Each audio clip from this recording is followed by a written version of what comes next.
Hello and welcome back to my YouTube channel. Today we are going to be decorating this cake together. Yes, it is a whipped cream cake and I'm going to be showing you how I decorate my cake in whipped cream. So if you are interested, let's get started. To begin, I have already whipped cream. I have my colored whipped cream because I want to make two different tones on this cake today. So I have a damp towel. I wet my towel. It makes it easier for me, especially when I want to use my comb. I like that my comb is damp, not completely dry. It actually gives my whipped cream a smoother surface. So that's why I like to have a damp towel on hand.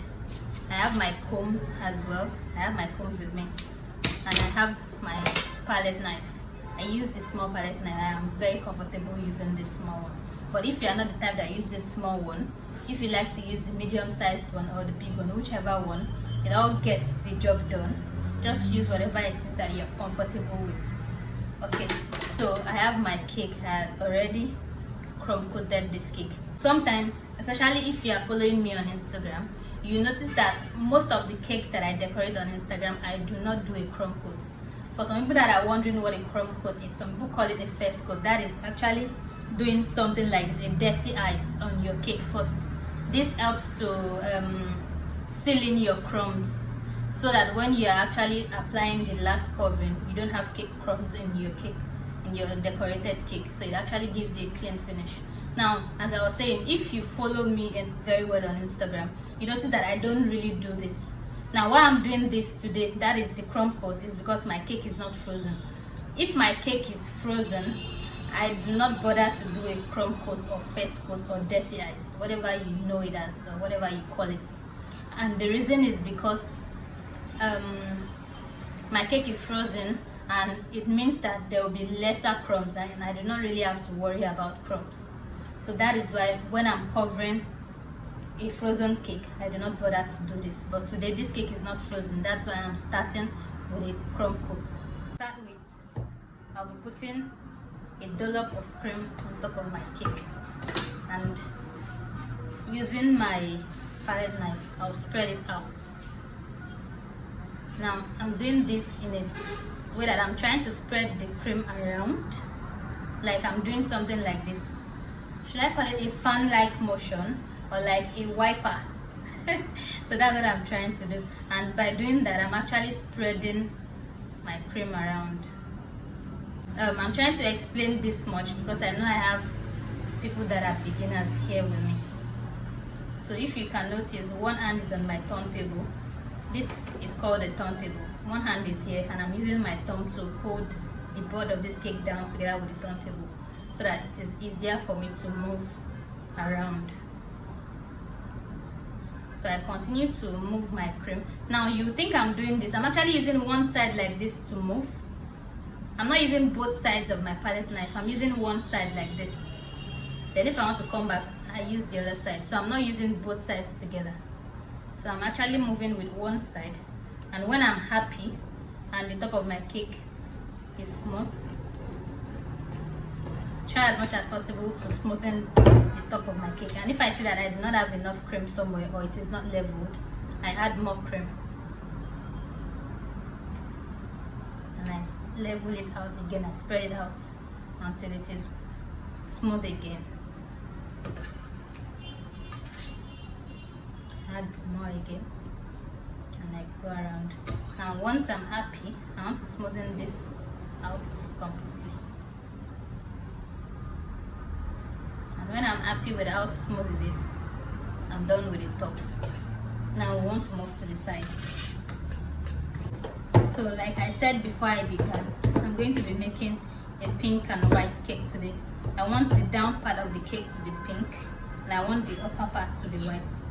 So you can actually begin covering from the down or the top, wherever you're comfortable with. I do both actually. Sometimes I start from the down part and sometimes I start from the top. But today I want to start from here. And the reason is because I want to put the pink color on the lower part and I don't want to touch my palette knife in pink then and now go back to white, since I already started with white, so that I don't get some pink into my white. So let me just get the white part over with, then I start with the pink. So spread.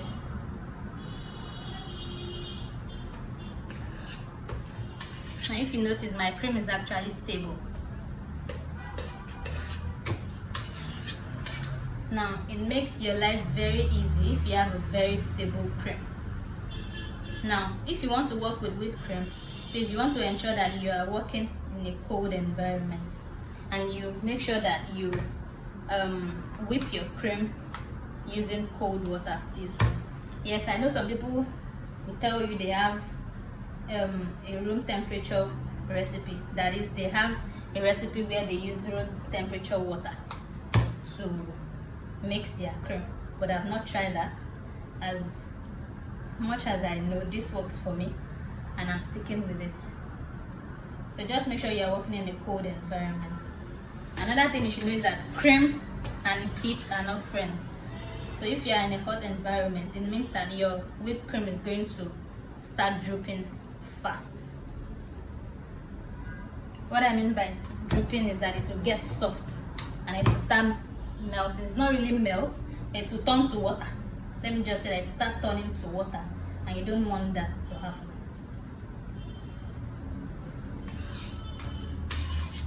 So I'm just making my way down. Sorry about the noise in the background. I know you can hear the sounds of vehicles. I am very close to the road, so that's why you will always hear that in my videos. So please bear with me. So now that I'm happy, I think the white part is okay. I want to go in with the pink now.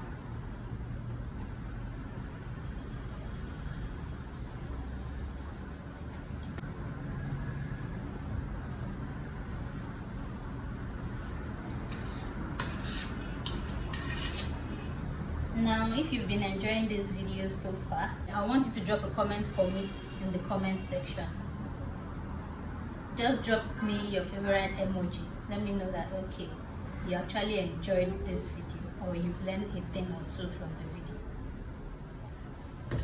So I'm actually done with my white parts. I want to move to the pink parts. So once again, with my damp towel, I'll be cleaning. Do you see how easy it is for me to clean my palette knife? It's because this is damp, so it's leaving no stain or nothing on my palette knife. So I'm going in with my pink now. Woo!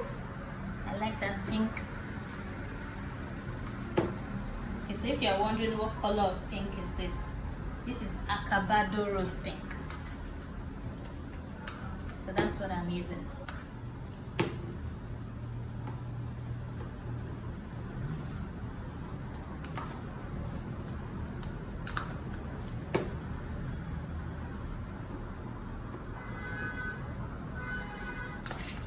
So you are learning how to cover a cake, and you're also learning how to do a two-colored cake all together.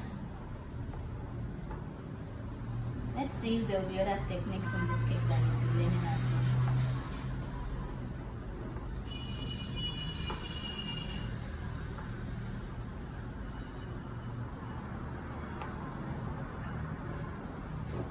Now that I have both colors on my cake, I want to smooth it out so I can see where or which place I need more cream. So to smoothen, you need to keep your hand straight, please. If your hand is not straight, it means your cake is not going to be straight too. So you need to try as much as possible to make sure that your hand is straight.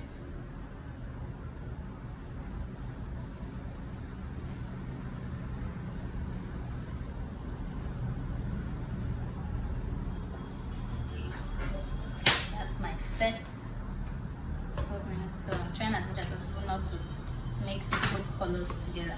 So I'll take my damp cloth and I'll wipe this. Now another thing that I want to do is to look around this cake and see where I have loopholes. So what I'm going to just do is I'm going to fill those holes up before I go over it again.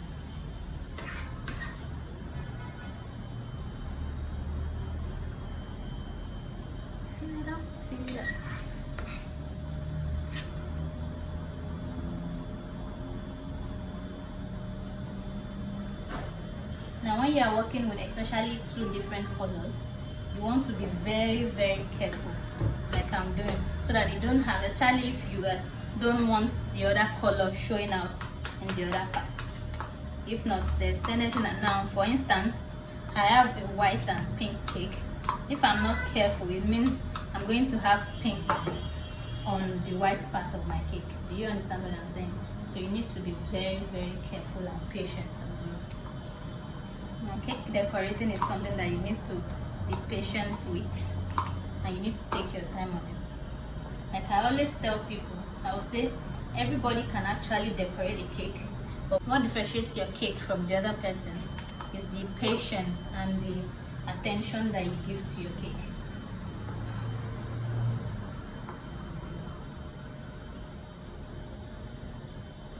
So I'll dampen this and I'll go over my cake again. So like I said, you want to keep your hands straight and then you move gently.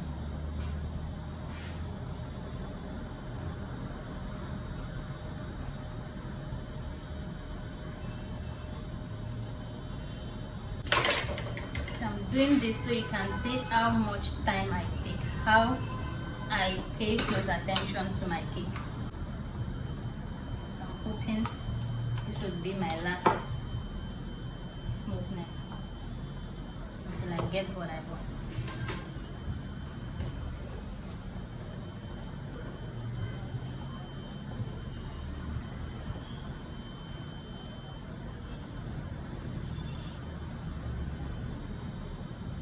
So you want to do it gently, you move gently. You don't want to be in a hurry.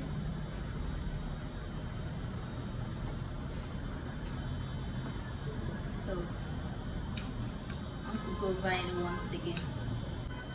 Now I still want to comb this cake, but I like to have a smooth surface. Now having a cake that is smooth makes even your combing easier for you. That's why I'm trying as much as possible to get a close to perfect covering, so that by the time I comb, it's going to be extremely easy.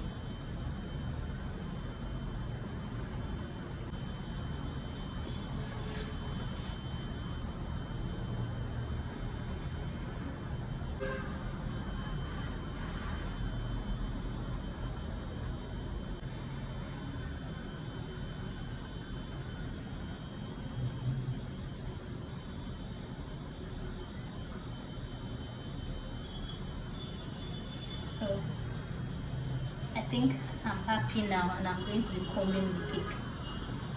To comb my cake, I'll be using this comb, and the same way we smoothen our cake, you want to keep your hands as straight as possible, and then you move gently.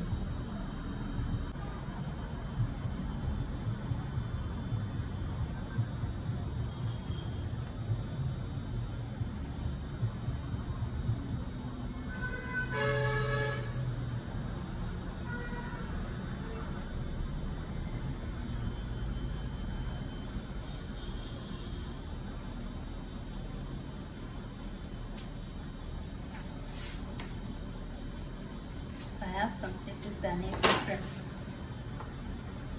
So go back in. Saying that you need patience. Please be patient, so that you can have a very good and outstanding cake.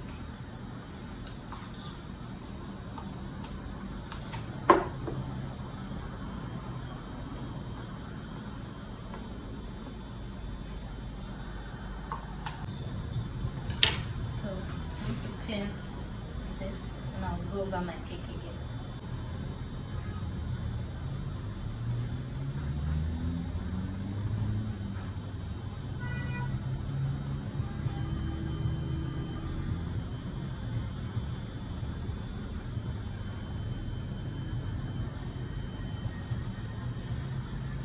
So I'm almost there. So I want to do one more time, and that's it.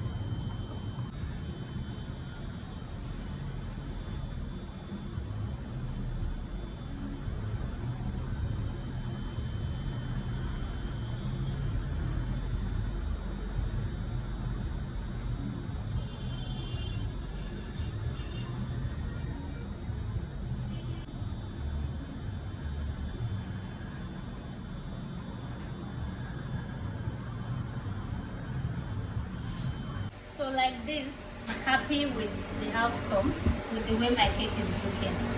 So it's time to do our sharpenage. Actually, two ways that I do it. I either use a smoother like this, or I still use my palette knife to do the sharpenage. If you ask me what I prefer mostly, I prefer to use this. So that's what I want to use. So you gently can either start from here or wherever that is convenient or comfortable for you. But for me, I like to start from here so I can see what I'm doing. So with the light hand, I just come. What you just want to do is to hold this and just drag it in straight. So that's what I will be doing. Pay attention and look at me. Just be doing this. Now if you do it once and it's not straight enough like this one that you're saying, I'll go over it the second time. So I'll come again the second time and I'll do this. Do you spot the difference? So that's what I'll be doing all over the cake. So with every swipe, I clean this. The reason you have to clean it so that you don't take back the same cream onto your cake is going to give your cake a rough look. So going. You see that? So I clean again, and that's how I'll continue until I've done it all. Now don't forget, like I said, you can always go over it twice or until you are happy. So even if I'm going to go over it for the second time, I like to finish it up completely, then I go back again. Same that.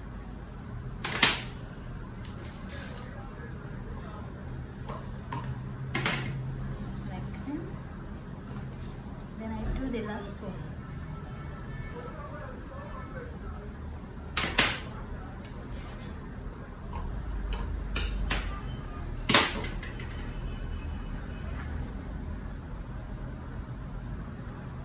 So what I'm doing now is I'm going over my cake for the second time.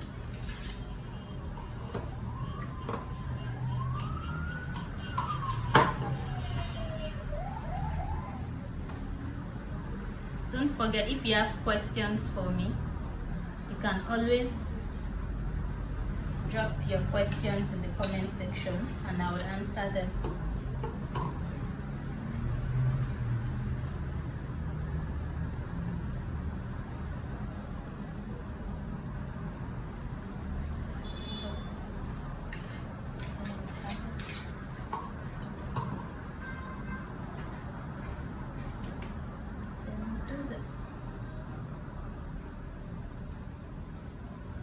We're done. So we've covered a cake from start to finish. Now if you put in enough time and patience for your cake and you cover well and your cake is clean, believe me, there's nothing you want to put on this cake that it's not going to come out beautifully, because you already have a clean and neat covering. So be it flowers, sugar seal, wafer paper, whatever that you are going to be putting on the cake, even drips, is going to come out nice. So it means you are giving those things clean surface to come on top, so it makes them pop and look beautiful. So I hope you've enjoyed this video so far and you've learned a thing or two from this video. Please don't forget to like, share, comment and subscribe to my YouTube channel. See you next time.